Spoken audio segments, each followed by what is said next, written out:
So here we are, London Study Abroad. As I just said, I hope that we'll be able to go because we have a late start date. September 18th is when we leave. And I want to dispel a few myths.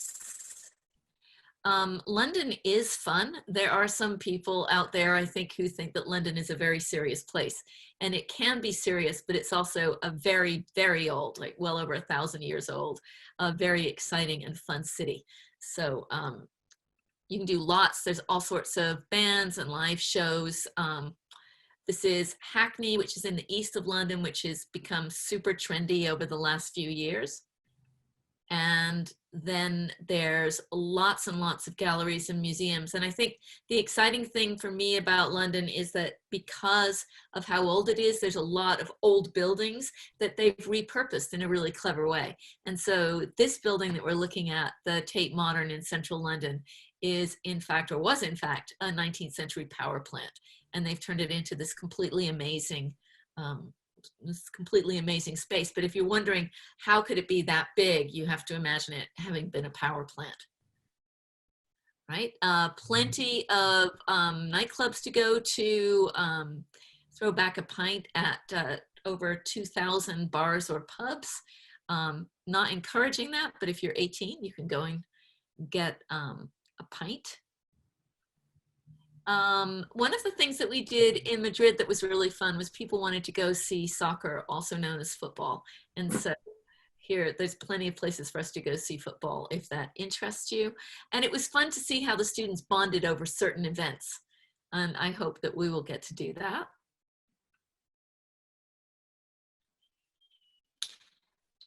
I have discovered that any presentation I make has a lot to do with food. And so here's some pictures of some Indian food. Some of the best Indian food in the world is found in London because of India's importance to the British Empire and because of the amount of Indians in London right now. So that takes us from the overview of London to what you'll learn there and the sort of curated classes. And we really spent some time thinking about what classes would work best for you. You'll have a Shakespeare class, and we'll definitely see some Shakespeare, and there's plenty of theater that we'll go to. Some of the students who've already signed up are really theater buffs and can't wait to go to lots of different theater. And then we will have a contemporary art class because I want you to see, in addition to the old art, there's so much new art that's being created, and a lot of that is of modern Europe. And I thought that was going to be interesting because of Brexit. But I think it's going to be even more interesting as we move through the pandemic. What is modern Europe? What's England's relationship to modern Europe? And then we have the class that one of the classes I'm going to be teaching, I'm very excited about. It's Brit Lit 2. So it picks up in 1798 and it comes to now. And it will allow us to be out in London, reading literature actually in the places that are described in the literature itself. And then we will also think about reading London itself. And so I hope that all of those things give you an optimal experience of London. So we're going to read London as a text in the class.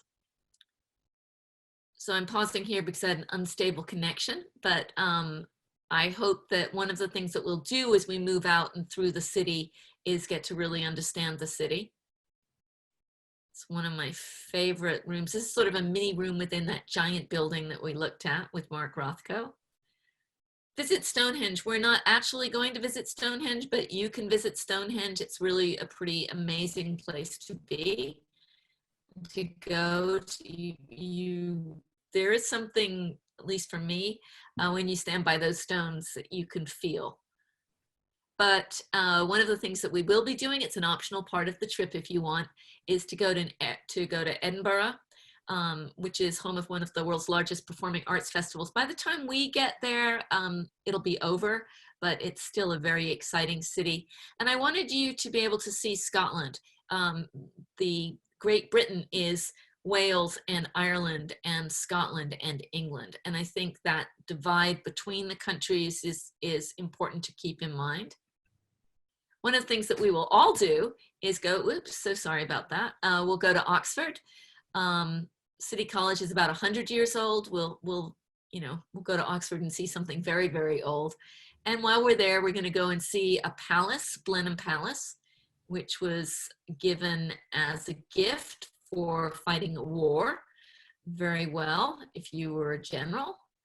And while we're there, we'll go two nights, 3 days in Oxford, and then we'll circle up to Stratford-upon-Avon, the birthplace of Shakespeare, and we'll spend some time there and we'll see some Shakespeare there. And then we'll make our way back to London. And that brings us to this slide, which is London is a place for self-discovery. And I remember standing on the banks of the Thames in December 2018 and thinking, I really have to bring students here. It's such an amazing city. It's so big, it's so old.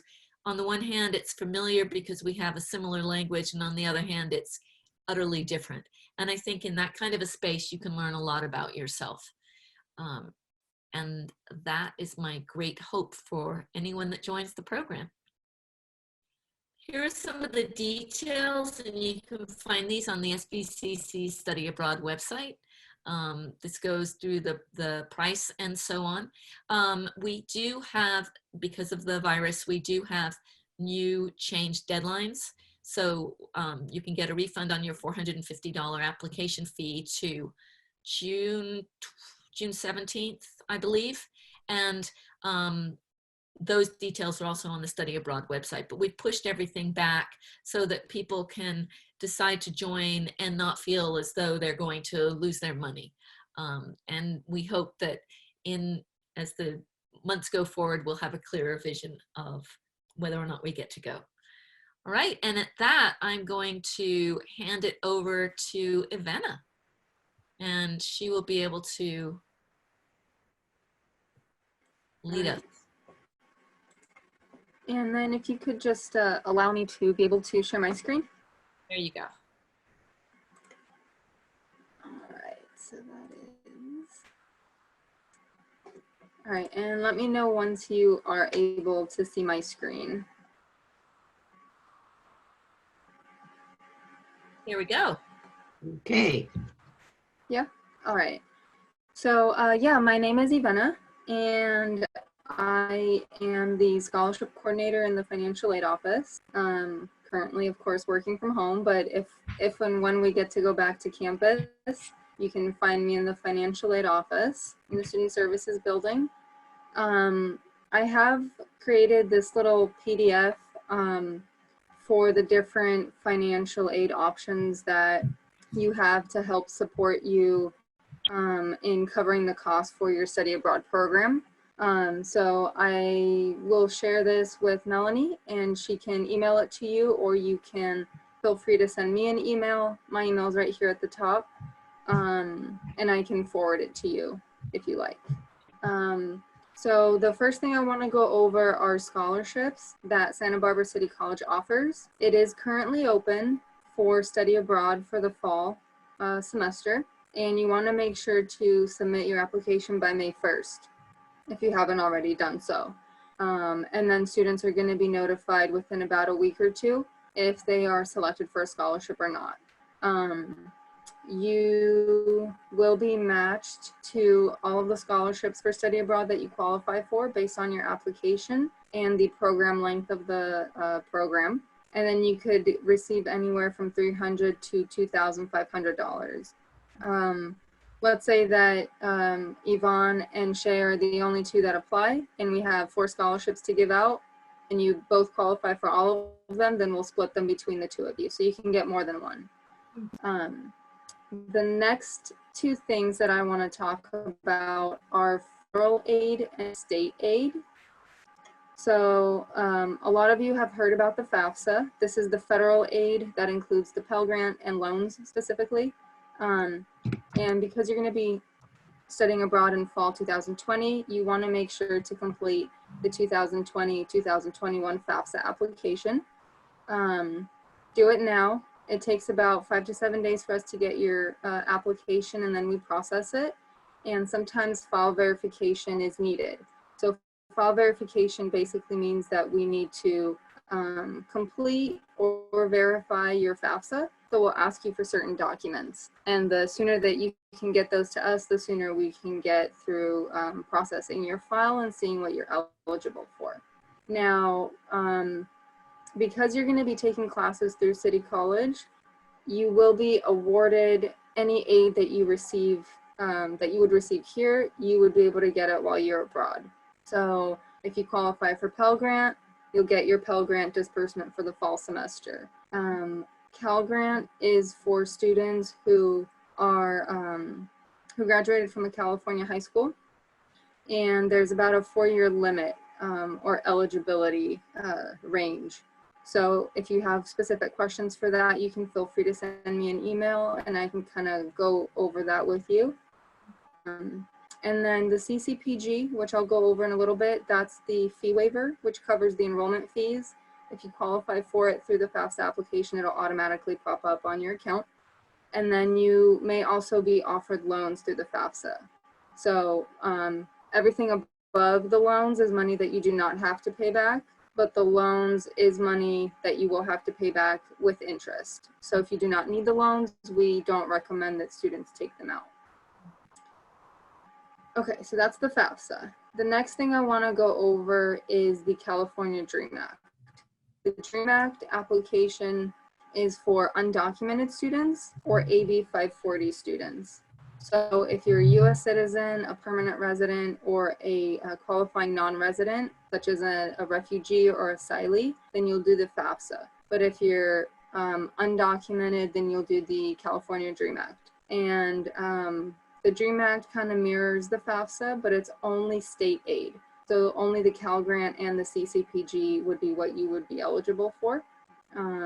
But otherwise, it's kind of the same process. You want to do the 2020-2021 application. And then the Cal Grant also does have file verification sometimes. Okay, now to go over a little bit more in depth for the CCPG, the California College Promise Grant. This used to be called the Board of Governors fee waiver. So some of you might remember that name rather than CCPG. But there's multiple ways that you can apply for it. The easiest way to do it is to just do your FAFSA or your California Act. And then because you're going to be taking the classes through Santa Barbara City College, it'll pay the $46 per unit. And then much as if you were to be enrolled here on campus. And then I'm going to go over the SBCC Promise. So I don't know if Shay or Yvonne, if you are part of the Promise, but this is something that is sort of like a grant slash scholarship. They basically will pay any required books and supplies that appear on the syllabus for this program. So if Melanie wants you to bring in a specific book, then that'll be on the syllabus and the SBCC Promise will cover it.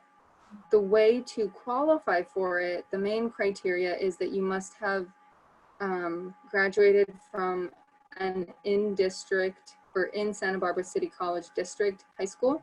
So those are the local high schools from Carpinteria up to Dos Pueblos High School. And in order to apply for it, you have to apply immediately after your completion of your high school, or if you received your GED or adult high school diploma from the continuing education program through Santa Barbara City College. If you have questions about the Promise, then you want to contact them. It's not something that's done through the financial aid office, it's done through the foundation. So you want to make sure that you email the Promise for any specific questions regarding your eligibility. And then the last one that I want to go over is the Gilman McCain Scholarship. This is for US citizens, and you must be a child dependent of an active duty military member when you apply. So if you apply this month, then the active duty military member must be on active duty this month. If they're no longer on active duty in May or June, then that's fine. It's just at the time that you apply. And then the program length must be at least 2 weeks. So you'll be there for 3 months. So you got that one down. and you can receive up to $5,000 for the program. So think about it this way. If you apply for SBCC scholarships, plus you do your FAFSA or DREAM Act application, and you apply for the Gilman McCain scholarship, you could end up paying for your whole program through these different financial aid options. So you would be paying very little out of pocket. I did contact Gilman yesterday for clarification as to when the application will open and what the due date is. They let me know that it's open right now and that they do not have a specific deadline. So I encourage you to do this application first within these next couple of weeks, and then do the SBCC scholarship, and then do your FAFSA or DREAM Act application if you haven't already done that. And then because this is for fall 2020 programs, there is one more on here, but it is only for the Madrid, so I'm not going to go over that. And that's it. I'm going to try to unshare, stop share. There we go. Yep. So do you two have any questions for us regarding the program or financial aid? I don't. Sorry, you can go. I don't. Oh. No? I'm 73. I just wanted to make that clear. I went on the Paris study abroad a summer ago, and it was a fabulous program. So I am interested in the London program, but you know, I just want to make it clear I'm 73, but I can get around. Good. We'll take you. Great. I just want to make sure, clarify. Yeah, no, that's good.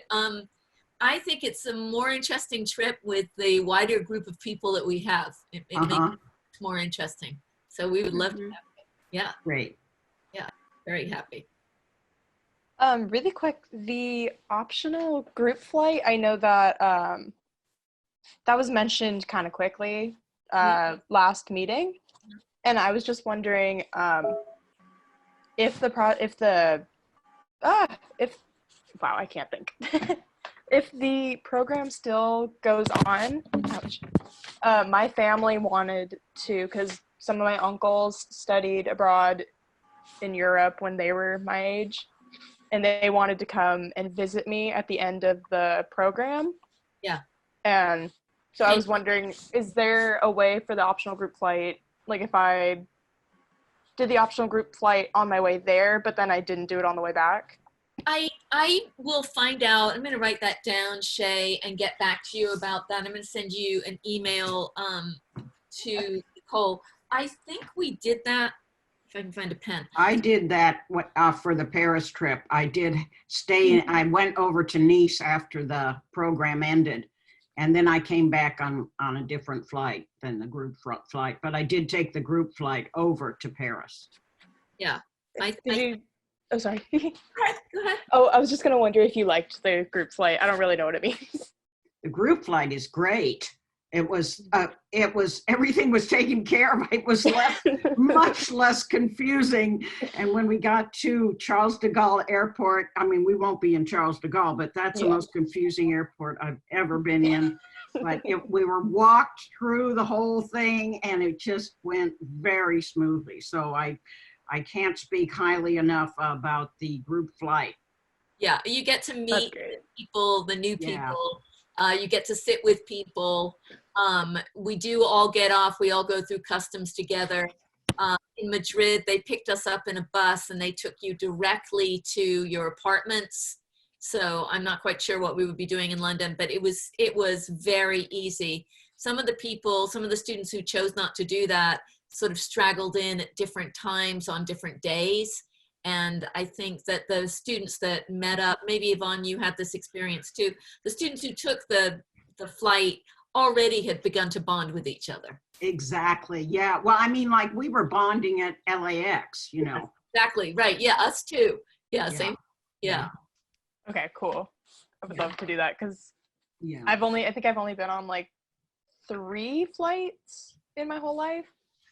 And like, I'm the worst person at an airport. I get so confused. So I was like, oh my God, if I go by myself, I'm going to get there like a week later because I'm going to be like, where am I? We will all meet up, and even if we get to the airport by ourselves, by the time we get through TSA, we will all be together, waiting for the plane. So yeah, Oh, okay, cool. totally, we can totally do that. Good question. Yeah, anytime. All right. I think that was it for me. I think I'm good. All right. You can exit the meeting whenever you want. Dawn, are you ready to exit the meeting? I just had a question about registering for classes. Now, I have not even applied yet because I'm still indecisive about whether I'm going to go in, with the pandemic going on, everything's so uncertain. But I was wondering, should I just go ahead and register for those courses? When you're in the program, you will be registered for them, and don't worry, no one else can take them. So it's weird. It's going to look like normal City College registration, but it's not. Oh. So in other words, the only people, there's a special CRN course register number, I think it is. Anyway, there's a special number that's just for the City College Study Abroad portion. So that's what I should register for when my date comes up, which is soon. Yeah, you can't register. So what I'm saying is, don't worry. Because no one else can register for those unless you're on the trip. So Okay. there will be plenty of space, and you don't need to worry about that. Oh, great. Okay. Thank you. That's about all I had then. All right. Okay. Well, thank you guys so much for coming. Those great questions. And I am the only Eckford-Prossor on campus, so if you need me, you can find me via email. Ivena is ever so helpful, as I think you've already found out. And Nicole in the Study Abroad office pretty much knows, I think this is fair to say, isn't it, Ivena? She knows everything? She does. She's wonderful. So if you have any questions at all, let us know, and we would love to answer those for you. And Yvonne, I hope you join us. And Shay, I'm so glad you're with us. Yeah, thank you. Once again, I'm so excited. I know. I keep saying that. Yeah. All right, Yvonne, did you just say, okay, I'm sold? Yes, I'm signing up. Yeah, I'm ready to go. Good. It's so wonderful. It's wonderful. And because we've got those later dates pushed back, you don't need to, I mean, I'm just mentioning this because you don't need to worry about losing money. The dates have been pushed back. Yeah, I appreciate that. Yeah. Well, we want people to feel that, as you said, Yvonne, we don't really know what's going on. So we're all hoping that the further we go towards the summer, the clearer everything will be. Yeah, hope so. Yeah, me too. All right. Well, keep telling people about the program. We're filling up even in the middle of the virus. So that's wonderful news. Great. Okay. All right. Thanks, everyone. Hey, Thank you for your presentation and taking the time. Oh, I'm so pleased that you could be here. It was a real treat. Okay. Thank you. Bye-bye. Bye-bye.